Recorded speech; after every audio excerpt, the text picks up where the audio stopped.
Today we're going to look at r/no contact. No contact is something that we've talked a lot about, more specifically in relationships between adult children and their estranged parents. We're going to look at a few different examples today. One where her father does not believe in no contact at all. One where somebody's like, here's day one of me going no contact. And then somebody asking for advice on how to go about it. And then somebody asking whether or not they should go no contact with their romantic partner after a breakup. There are so many reasons to go no contact with someone, and you do not owe anyone your time. Within relationships, hopefully healthy ones, you probably already have a good communication style, but if you're with someone, it doesn't matter how long you've been with them, and they just refuse to listen to you, whether that's romantic, whether that's friendly, whether that's your parent, and getting out of there is what's best for you, then yeah, going no contact is okay. It's not 1940. You're not only supported by your parents, you have plenty of support, whatever that looks like to you, from the world around you. And I hope that if this applies to you, you've been able to find it. Father does not believe in no contact. Listen, dude, no contact, not responding to someone, blocking someone does not have to come with consent. It just does not. Sorry if you're the person being ignored, but nobody needs a reason not to talk to you. I'm hesitant to discuss this, but here it goes.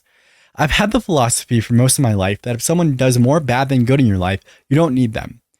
There are how many billions of people I can move on, let go, and bounce in a heartbeat. I'm the same way, that like you should consider your relationship with people, and it should be personally like 80% good.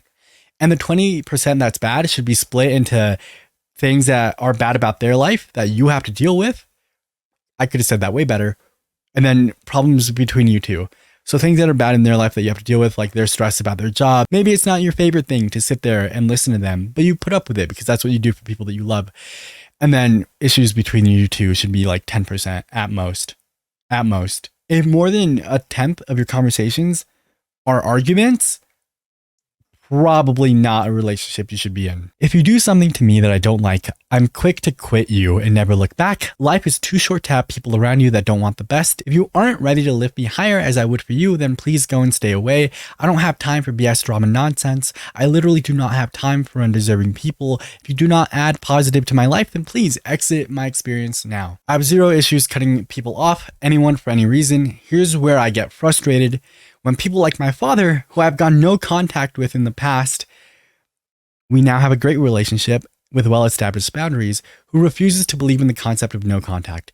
For perspective, I went no contact with him for 4 years until I felt ready to restart the relationship. In that time, he sent me a letter a month, usually with money to buy back his way into my life. My father, a boomer, also believes money can buy anything. To him, no relationship is irredeemable. Every relationship needs to stay open. Period. To him, it's morally wrong to go no contact. Just one of many examples is my brother, who was imprisoned for his child, my niece, and doesn't understand why she does not want to talk to him, my brother. I don't think anyone should talk to your brother at that point. That's her father. Well, I had to go no contact with my mother. I told him as soon as I made my decision because I knew that if anyone would have a problem with it, it would be him. He agreed with my decision at first, and I believe partially because he fears losing his relationship with me again. Well, he asked last night, when will this thing blow over with your mom? I asked him, why would I want someone who actively wishes me harm into my existence? Because she's your mother. So this is something that happens a lot in my comments. There's this like generational divide between people who, I think the internet has a lot to do with it, where we go, there are 8 billion people on this planet. I shouldn't let the 4 that really just want to see me do bad into my life. And then older people who didn't have access to the amount of people that we do tend to go, oh, but they're your parents. If you should never cut your parents off, you should be taking care of them. Doesn't matter what they do. No, it does. It does matter what they do. People in your life should be positive aspects of your life. That's a relationship you want with people. You're not taking care of these people. You're not raising them. Like if you have a negative relationship with your 6-year-old, right? Because they think you're mean, that's entirely different. You should just raise that child. I don't owe anyone my time, my days, my life, my stresses. No, and neither do you. I'm sorry to the people who are older and are the people who are like, oh, but she's your mother, because you put up with it yourself and have decided that because you put up with it, so does everyone else. You deserved better. And the point of continuing our bloodlines and continuing humanity is for the next generation to have a little bit of a better life than the previous one. So if you can't figure that out, then I don't know how to help you. It sucks that you went through that. Both of my parents beat me. I would never put my hands on a partner or a child. And I would never excuse that, oh, this happened to me, so I want it to happen to them. Never. I'm not a child. I understand empathy. I don't think everyone should suffer in the same way. I think life should be good, a positive for everyone. Sorry if that's a hot take for you. Little asterisk, for everyone that's a good person, or even just a person. Like, obviously, I don't think people who abuse other people should be like living great lives. I think you should be alone in a hole, buried up to your neck, and then you should just be fed mealworms every day. Not by me. I don't want to touch worms. I used to have a hedgehog, and I would feed her little worms out of my hand, and I hated it. Liked her a lot, but she wanted to eat them out of my hand, so I'd be like, oh, this is a terrible time, and I would just do it because I loved her. I don't care who you are. I have no children. I have almost no responsibility or obligations to anyone. My father is concerned we won't have a relationship by my wedding, which is not until 2027. And even still, if I don't want someone at my wedding, I don't plan on inviting them. My mom is remarried anyway and is known for making everything about herself. I've discussed with many people all the ways I know my mother would ruin my day, including my own mother, who agreed she would intentionally make it about her. I've also told my dad that I've already seen great improvements in my life since my decision, which is true. I went no contact a little over a month ago with my mom. My concern, which I expressed to him last night, is that he will push me until I go no contact with him again. Every time I go no contact with anyone, he advocates for the person and makes it seem like they're an angel, even while they may actively be committing a crime. He will lie and speak on their behalf, even as he bails them out of jail. Seriously, I wish I were joking. He thinks my family is family. No matter what they do to you, you have to keep them in your life. Even if you're being abused, even if someone were actively murdering me, I shouldn't stop contact. Fine. Call the police and then bail them out and help them with the court process because they're family and you're supposed to love them, even if that means enabling them to hurt you and then helping them through the consequences of hurting you. It's mind-blowing when I actually write it down like this. I wonder if her dad was someone who had people in his life he wanted to go no contact with and then didn't, like his parents. Or if his dad is just really no, I believe in the good of people. I'm not one of those people, but I've met people like that who are 100% into the idea of forgiveness and who are like, I don't care what they've done. If they're capable of being a good person, I think they're going to be. I don't get it. I don't want to wait around for the people around me to be hurt. My dad is a top tier enabler for bad behavior. I don't know how else to love them, he'll say. My dad has a good heart. He just goes about things the wrong way. He means well and just wants everyone to get along and refuse to see or call out the abuse. He will never say someone is immoral to them. They're just mentally disabled. They aren't healthy and need help. Which may be true, but either way, I'm not the type of professional some of my family members need. They need help in ways I will never be qualified to deal with. I've told them that. These people need help and I'm not the one. I have friends. I can think of one friend specifically who was like that, where whenever there's an issue with someone in the community, whether it's mine, theirs, or just generally, and I'm like, all right, I'm going to ban this person. I have a friend of mine who goes, well, let's see what they need. Let's figure out what kind of help that they need. If they need to go to therapy, let's encourage them to do so. Those are two very different sides. But the thing is, if you're going to be that person who's like, well, let's see what they need. Do they need to go to therapy? Then you need to be that person. Offer them the help. And if they say, nope, I'm not the problem, then you need to cut them off. He's not going to change. He'll always vouch for people. Anyone. Doesn't matter what they've done or been accused of. Even when families steal and lie and abuse him, he forgives everyone no matter what. Oh, this poor man just wants to be loved. I've tried to explain my ways, but he refuses to understand my side. I love my dad and plan to remain in contact, but what do I say to him, or what new tactics should I pursue when this topic inevitably comes up? How should I divert the conversation? He's not intentionally a flying monkey, but he also kind of is because it's just in his nature for everyone to always have a relationship with everyone else. Intentions don't matter when the actions are done, I think, and they especially don't matter when the actions are repeated. I get that your dad's trying to be a good person. I really do understand that. But if his actions are consistently forcing a negative into your life, then you probably just can't handle that. It's like anything else. People doing nice things for you is not nice when you've asked them not to do it. And when they do it consistently and they just can't get that through their head, I don't know what to tell you. That's just not a relationship I would want. To add another layer, he's helping pay for the wedding and also wanting to buy me and my fiance a house. I know this will ultimately lead to emotional and financial blackmail.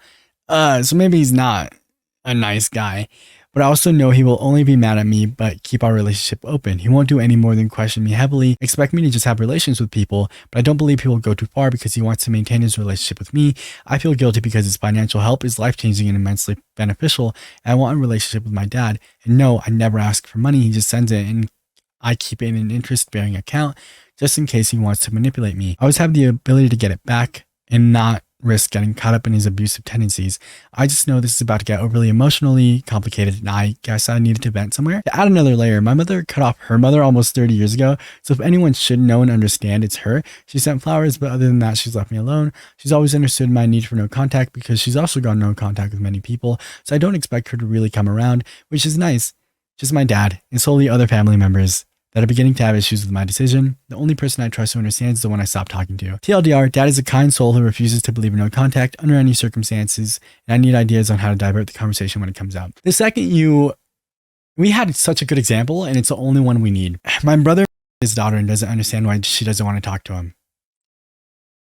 The rest of us do, and that's it. That's the only example we need out of this entire post. Going no contact is not a punishment. I understand you going, I don't want to punish people by not talking to them. It's not a punishment. You're protecting yourself. You shouldn't punish people by going no contact with them. The first comment's backing me up. He's not intentionally a flying monkey.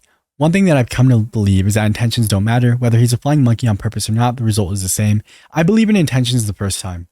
If you make a mistake and you really didn't mean to, I don't think that's a big problem. But if you are then corrected and then you keep doing it, I don't care about your intentions anymore. Was just speaking with my fiance about this. He agrees with my dad. No, you have to get out of there. You went no contact with your dad and you're already holding him away. And now you're telling me that like this massive thing is something that your fiance agrees with. You're just marrying your dad. I'm someone who is very quick to just be like, I don't need this person in my life. So I'm not the most sympathetic person in these situations. And I'm not like the most helpful. I'm a big like leave him kind of guy. Like whenever people are like complaining about their boyfriends, immediately I'm just like, leave him. He pushed me downstairs. Leave him. Like, what? How do you come back from that? I'm sure there are other ways to handle this relationship. I'm sure that you could just like, not see them as often and still just get the money that you're saving to maybe pay him back one day. But like, that's just not fun. That's not fun for anyone. And you should consider not leaving yourself in that situation. We're going to look at somebody going no contact soon. And then immediately after, someone who just went no contact. So we're going to get a little bit of like a cause and effect. They're two different people, but we're going to get a little bit of an idea of what going no contact may look like after a first update. Hi, I'm 20F, and I'm planning on going no contact with my family as soon as I'm able to transfer colleges to have an excuse to get away, but I'm honestly very sad and terrified. No contact is generally a very late resort. Maybe it's not your last one, but it's pretty late. And the people who go no contact, who do have to excuse themselves from their family or friends, are usually pretty sad about it. You could be happy about the result, I think. You could be like, oh, I'm doing so much better now. But it's hard to be happy about it in the moment when you are like, this is almost all I've known and I'm about to lose it and I have to start over. Starting over is terrifying at any age, 5, 10, 15, 20, 25, 30, 50, 60. But if it's going to be good for you in the end, then you should probably do it.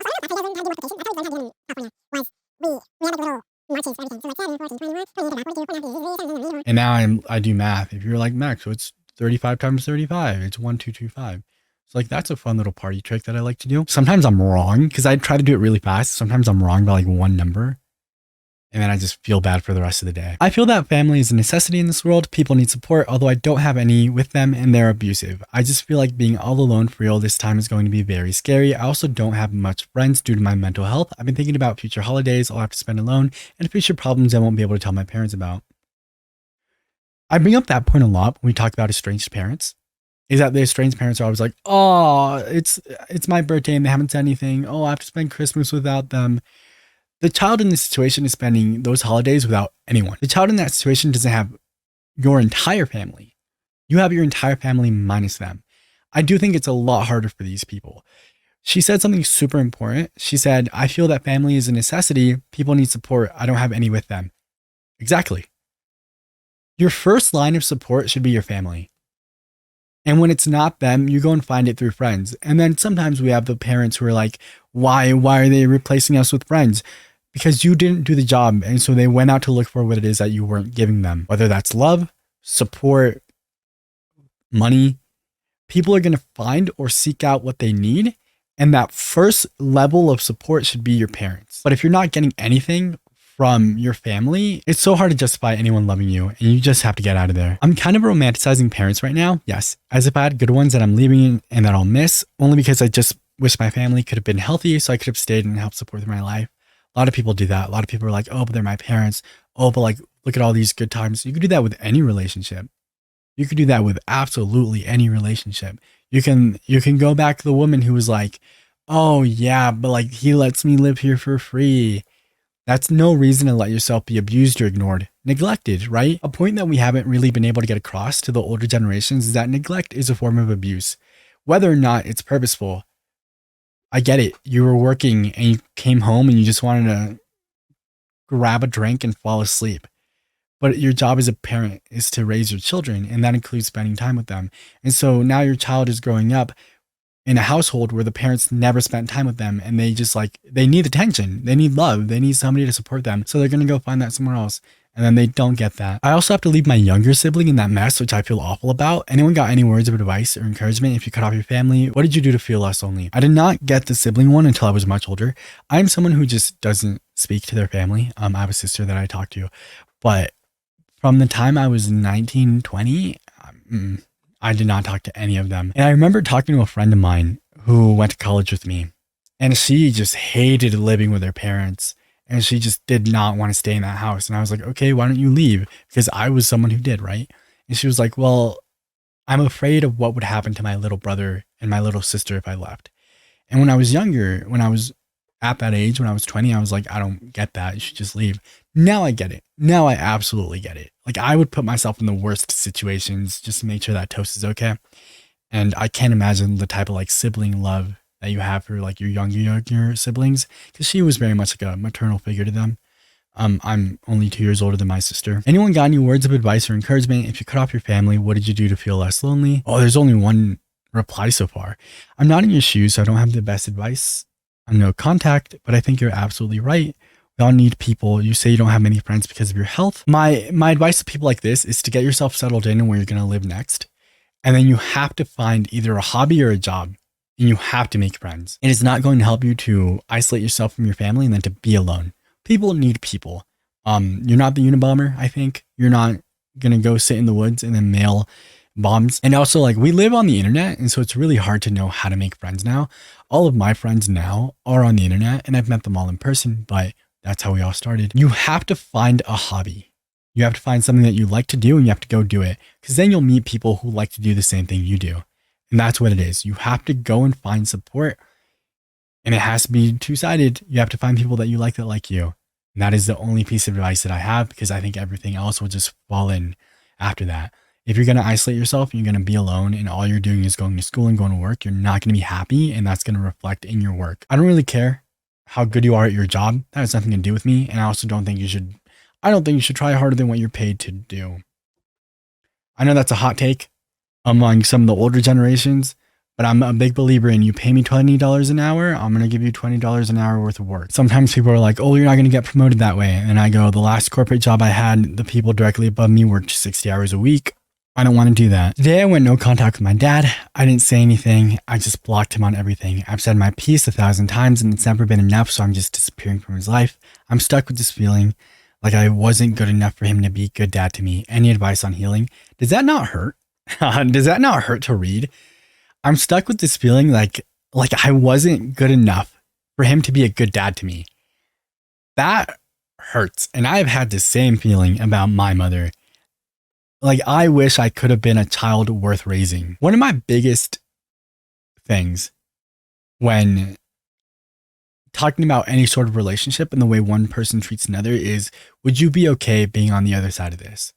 So I put up before with a person that I was dating not protecting me from her parents, right?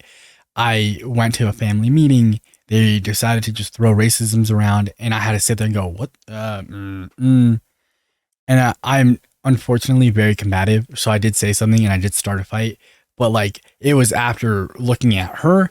It was after like looking at her mom. It was after like looking at both of them being like controlled grandpa, and then I went in. I would rather be that person than the person on the other side being like, you're gonna have to deal with my family being racist towards you. There's never a time in which you could put me in that situation and I wouldn't protect my partner from my family. Ever. These aren't fair criticisms, and it's not your place to criticize your child's partner unless they're hurting them. Would you be okay? How would you feel if you had a child and your child went, I'm not good enough for you to raise me? That would break me. That would break me. That would break me. That would break me. Literally the first comment. If you were your own kid and you came up to yourself as a child and said, I feel like I'm not good enough for you to be a good dad, what would you say to that child?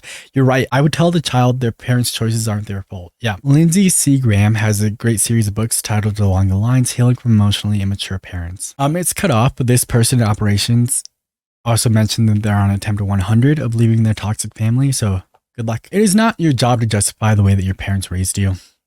I do it a lot. I do it so much. I sit here and I go, my mother was a single mother.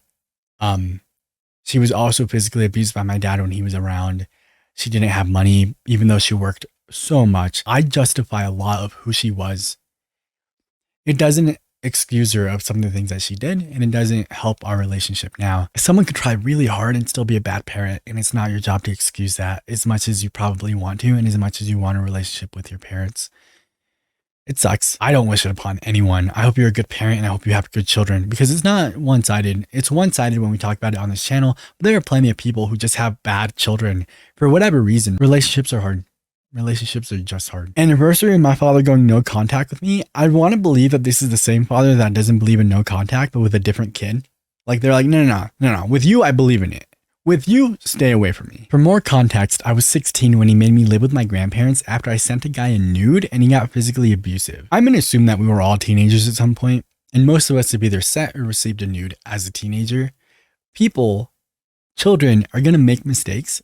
And if your immediate reaction is to be like, get away from me, go live with your grandparents, not a fan. This text was sent after my grandparents kicked me out at 17 for hanging out with a coworker after work behind their back. I broke my ankle the night my grandparents kicked me out. Spent 2 weeks in the hospital where doctors found out I was being abused by my grandmother, and my father forced me to come home and abandoned me to live with my mom, from which CPS removed me from before.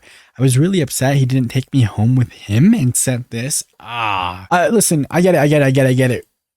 Sometimes children are hard. Sometimes children are hard to deal with, but they're children. And you're just showing them that they're worth throwing away if after their mistakes you throw them away. You're pushing them into this life where they're going to seek out people who don't treat them well. I'll always hate you for this. I've never felt as alone or unloved or unwanted. Yes, my actions have caused things, but you've never given me space to deal or process them. I have no resources here. You just told me that you can't deal with this, but how is everyone else or even myself supposed to? You just don't want to deal with this anymore. It's not about what I need. It's never been about that. And now I'm stuck in this place I've tried to get out of. I'm not perfect, but I know I don't need to feel given up on or abandoned anymore. And if you don't want me home, you should have just left me. I can't look at you knowing that you have just washed your hands of me because you can't deal with this. It wasn't, how is Marley dealing with this? I refuse to love anymore because all I will remember is you giving up on me, you leaving me, not even taking me to mom's, knowing you gave me away. I've never felt so alone. I know you don't know how to deal with your trauma or what happened to you, but it's good to know you can just send your daughter away after being alone in the hospital for 2 weeks. I just wanted to go home and lay in bed and see what I thought was my family. I've never actually had a home. I just keep getting shifted and expected to keep up. And no, I didn't do things that were good, but I don't deserve this. I'm not going to get any help here. And you know that you just don't want me to have emotions. And if I do, not to feel them so much. And now I'm stuck in the place I tried so hard to get out of. I really wish you had just left me in Arizona. I know why he doesn't talk to you anymore. And now you know why I won't talk to you. You're a cruel person, child. You're a child. You're a cruel child. I hope you find something to fill that hole you have in your soul. I'm not a cruel person. I'm a kid. You don't know how to handle your own stress. So when going through it, you can't teach me how to cope. You were supposed to love me unconditionally. You've proven that you can't do that. Just because you're hurting doesn't mean you hate and abandon me when I'm hurting. You're the cause of your own problems. You made your bed, lie in it. There's going to be people in the comment section that are like, see, kids are bad. This person sent a nude at 16 and lied to their grandparents at 17. This person has been removed from their mother through CPS, and the doctor said that their grandmother was abusing them. I'm going to believe them, and some of you are going to believe the dad, but Dude, I'm the kind of person that if I had kids, I would break myself to be a part of their lives. I will raise them as well as I think I can, and I would try to help them become people because that's what you're supposed to do. And if at 16, my daughter sends someone nudes, I go, hey, maybe don't do that. I was 16 too. Here's what I did. You're not going to stop people from doing things. Throwing them out is not the right way to go about this. The comments are just apologizing or just like, sorry about your parents. IAP29M was dumped by my partner DA28F of 6.5 years about a month ago. We were living together. Most of that time we enjoyed a lot of our time together with shared aspirations of marriage and a family, but also had roles in our emotional intimacy due to factors such as me pushing conversations about needs and improvements for both of us. Her preoccupation with idealism in the form of skincare, fashion, K-pop idol, romantic fiction, and wedding fixations, and my lack of motivation to push my career and education into a state of developed as hers. I'm going to say, again, I think working is a scam. There are a few things that end up just finding themselves in multiples of my videos. That's one of them. I think work is a scam. I'm not saying you shouldn't work. I'm saying that if you want to work just to afford to live your life, that's fine. If you clock in, clock out, pay your bills, feed yourself, take care of your dependents, you're good. Spend the rest of your time doing whatever you want. If you want to get your master's degree, if you want to get your PhD, if you want to get whatever to help further your career because that's what you want, that's fantastic. But maybe don't judge other people based on whether or not they want to live their lives to work. When you're in a relationship with someone, you have to make sure things like that are compatible.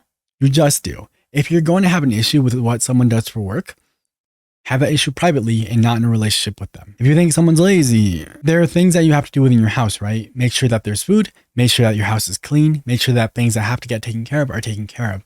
How you spend your time outside of that doesn't matter.